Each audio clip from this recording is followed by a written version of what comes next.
ये कहानी है एक साधारण गांव में खेलते हुए एक बच्चे की। लेकिन उसका खेल भी साधारण नहीं था। वो राजा बनकर आदेश दे रहा था और बाकी बच्चे उसका पालन कर रहे थे। दूर खड़े एक ब्राह्मण की नज़र उस पर पड़ती है और वो समझ जाता है कि ये कोई साधारण बालक नहीं बल्कि भविष्य का सम्राट है। नमस्कार, भारत स्टोरी में आपका स्वागत है। आज हम इस वीडियो में मौर्य वंश के बारे में जानेंगे, एक ऐसा वंश जिसने संपूर्ण भारत पर शासन किया। तो आइए चलते हैं धनानंद के दरबार में।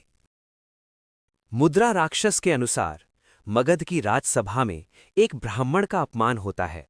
वो ब्राह्मण है चाणक्य। अपमानित होकर वो एक प्रतिज्ञा लेता है, मैं इस साम्राज्य को जड़ से उखाड़ दूंगा। और इसी प्रतिज्ञा से जन्म लेती है एक नई शक्ति जिसने मौर्य वंश की नींव रखी। अपनी प्रतिज्ञा पूरी करने के लिए चाणक्य उसी बच्चे को अपना शस्त्र बनाता है जो राजा का खेल खेल रहा था। उसका नाम चाणक्य चंद्रगुप्त रखता है। चंद्रगुप्त को तैयार किया जाता है रणनीति, युद्ध और राजनीति में। धीरे धीरे एक सेना का निर्माण होता है और फिर शुरू होता है संघर्ष, नंद वंश को उखाड़ने का। ये संघर्ष चाणक्य और अमात्य राक्षस धनानंद का अमात्य का भी था।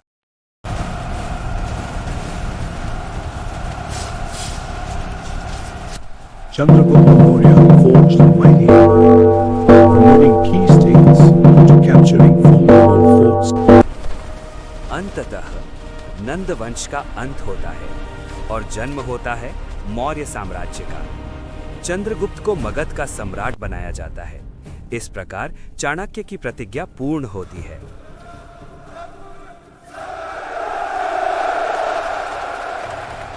कौटिल्य ने भारतीय राजनीति पर एक अद्भुत ग्रंथ लिखा, अर्थशास्त्र। अपने ग्रंथ में चाणक्य राजा के कर्तव्य, प्रशासन, कर प्रणाली, सैन्य व्यवस्था, जासूसी तंत्र आदि की जानकारी देते हैं। नंद वंश की समाप्ति पर संघर्ष खत्म नहीं होता। चंद्रगुप्त उत्तर पश्चिम में सेल्यूकस की यूनानी सेना के साथ युद्ध करता है और इसमें भी विजयी रहता है। युद्ध में चंद्रगुप्त को अफगानिस्तान का क्षेत्र मिलता है तथा सेल्यूकस को 500 युद्ध हाथी और मेगास्थनीज राजदूत बनकर चंद्रगुप्त के दरबार में आता है और भारत यूनान के बीच एक नया संबंध स्थापित होता है। जैन ग्रंथों के अनुसार मगध में एक बार अकाल पड़ता है तथा चंद्रगुप्त शायद अकाल को नियंत्रित नहीं कर पाया और निराश हो जाता है। वह जैन आचार्य भद्रबाहु के साथ दक्षिण की ओर जाता है और अंत में संलेखना को अपनाता है। बिंदुसार नया राजा बनता है जिसने अपने पिता के भांति ही राज्य की सीमा विस्तृत की। इस समय की एक रोचक कथा है जब बिंदुसार एंटीओकस से पंजीर, मदिरा और एक दार्शनिक की मांग करता है। बौद्ध इतिवृत्त के अनुसार एक दिन एक आजीवक साधु पिंगली वत्स दरबार में आता है। वो राजकुमारों को देखता है और कहता है, अशोक ही आगे चलकर सम्राट बनेगा। बिंदुसार सुशीम को चाहते थे, इसलिए अशोक को दूर रखने के लिए उज्जैन का प्रशासक बनाया गया, जहां उसका विवाह विदिशा की देवी नामक बौद्ध अनुयायिनी से हुआ और आगे चलकर गंधार के विद्रोह को भी दबाया, जहां सुशीम विफल हुआ था।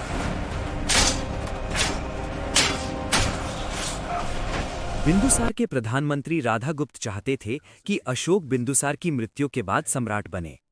बिंदुसार की मृत्यु के बाद शुरू होता है सत्ता का संघर्ष, भाइयों के बीच टकराव। बौद्ध कथाओं में वर्णन है कि अशोक ने अपने 99 भाइयों की हत्या कर सम्राट बना, पर यह बात अतिशयोक्ति लगती है, पर सत्ता संघर्ष अवश्य हुआ था। अंत में राधागुप्त के मार्गदर्शन में अशोक सिंहासन पर बैठता है। अशोक का आरंभिक जीवन एक क्रूर शासक के रूप में बतलाया जाता है।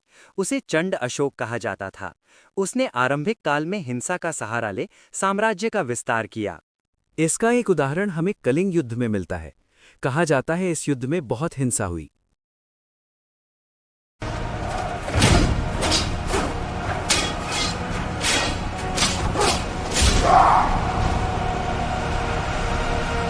युद्ध खत्म होता है, लेकिन अशोक जीतकर भी हार जाता है। चारों तरफ विनाश और उसके अंदर उठता है एक सवाल, क्या यही विजय है? और यही आवाज उसे बौद्ध धर्म अपनाने के लिए प्रेरित करती है तथा भेरी घोष त्याग कर धम्म घोष चुनता है, जिसने साम्राज्य को एक सूत्र में बांधे रखा। अशोक का धर्म सिर्फ बौद्ध धर्म नहीं था, ये था नैतिकता, सहिष्णुता और करुणा। सभी धर्मों का सम्मान करो। अब युद्ध नहीं, संदेश फैलाया जाता है।